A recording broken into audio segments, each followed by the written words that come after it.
všem. Tak jsem tady zase s haulem ze Sephory a je to haul, byla jsem na otvíračce v Sephoře na Příkopě. Bylo tam asi moc hodně lidí z vás tady, protože tam byla takováhle velká fronta. A já jsem si myslela, že tam dostanu tu tašku, kterou oni tam dávali pro prvních 250 lidí. A já když jsem tam přišla, tak tam bylo tak 1000 lidí v frontě. Takže jsem si říkala, no tak se můžu rozloučit s tou taškou. Ale já tu tašku mám. Chtěla bych vám říct, jak jsem se tam dostala dopředu, ale to říkat tady nebudu, protože všichni budete mít stek. A to já nechci. Takže si ukážeme, co v té tašce bylo, co mi v ní dali a co jsem si vlastně šla já sama osobně pořídit. Proč jsem vůbec do té Sephory tak moc chtěla.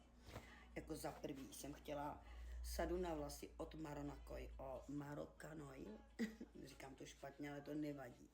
Slyšela jsem na ní samý dobrý recenze, takže jsem to moc chtěla na ty vlasy. A je to tenhle šampon, kondicionér. Špatně otočím to. Vlasy jsou z toho úplně úžasný, jemňoučky, krásný. Je to sada proti krepatění, takže holky, to musíte vyzkoušet. Hned jsem si k tomu vzala ten styling krém. S tím uděláte, co chcete na těch vlasech. A furt ty vlasy máte krásně jemný. Dále tam pak byl jsem si koupila ten sprayík proti krepatění. Paní mi řekla, že to musím mít, když už mám ty šampony.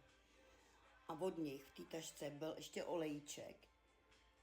Je to sice mini, ale stačí to, dává se jenom trošku do dlaně a rozetřete a dáte na konečky nebo do vlasů, než si je začnete fénovat. A já si dávám i takže super věc. Další věc, pro kterou jsem tam šla, je Ordinary tonikum a nějaký ty séra.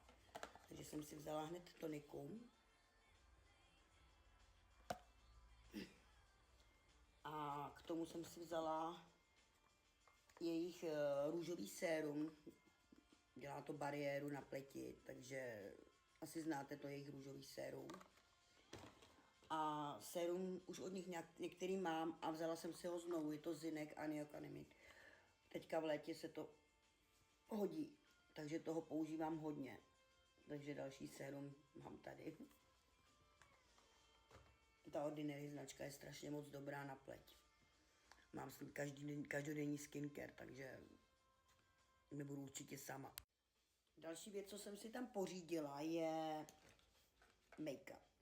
Chtěla jsem jiný, ale ten, co jsem chtěla já, byl moc hustý, takže mi paní poradila od Fenty Beauty jiný. Je to ten make-up. A já jsem tak blbá, že jsem si pořídila úplně blbou barvu. Takže si tam chci jít ještě pro jeden make-up od Lady Gaga. A ten se dá objednat jenom na e-shopu, ale potřebuji zjistit, jaký odstín chci. Takže pojedu zase do Prahy na Příkop. A zase si tam vyberu odstín a pak si ho musím objednat. Ale tenhle ten je taky fajn. Další věc, to bude jejich konturovací tyčinka od Sephory. Je strašně krémová jak máslo. Strašně se dobře s ní pracuje. A je úžasná. Light to medium je to. Pak jsem si pořídila ještě od nich, od Rare Beauty, chtěla jsem tu tekutou tvářenku, ale než abych si koupila ten originál velký, tak jsem si koupila tady tu miniaturu. Je to odstín Joy. Mám ho teď na sobě. A teď vím, že je fakt dobrý ten odstín, takže si koupím potom příště ještě ten růžový a tenhle ten Joy taky. Teďka na léto tohle ten odstín Joy je fakt dobrý. A v Praze na Příkopě při té otvíračce byla možnost koupit si Rio de Janeiro za 390 korun holky. Takže to tam mizelo, jak když teče voda. Fakt byly růžové, teď nevím, abych nekecela to číslo, a tady ta 62, ty byly za 390 korun. Takže já jsem si hned pořídila 2, jeden už mám skoro pryč a tady ten mi ještě zůstal. V létě úplně výborná věc, tahle ta parfumovaná voda. Potom jsem si koupila od Kecam, od Tarte concealer. Je to taky ten mini, protože jsem nechtěla riskovat, že koupím zase jinou barvu, takže jsem si koupila takhle mini. A je to fakt krémový concealer. Chtěla jsem fakt krémový, protože aby mám vrásky, už mi není 20, tak aby mi to nezalejzalo do vrásky a jsem s ním hodně moc spokojená, takže koupím i ten velký. Já vím, že ty hauly mi moc nejdou, ale prostě nějak to natočit musím.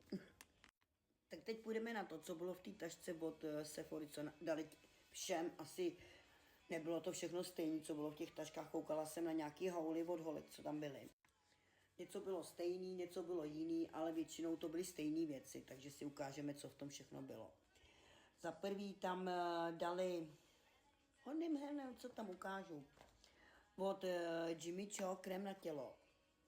Krásně voní, fakt krásně voní.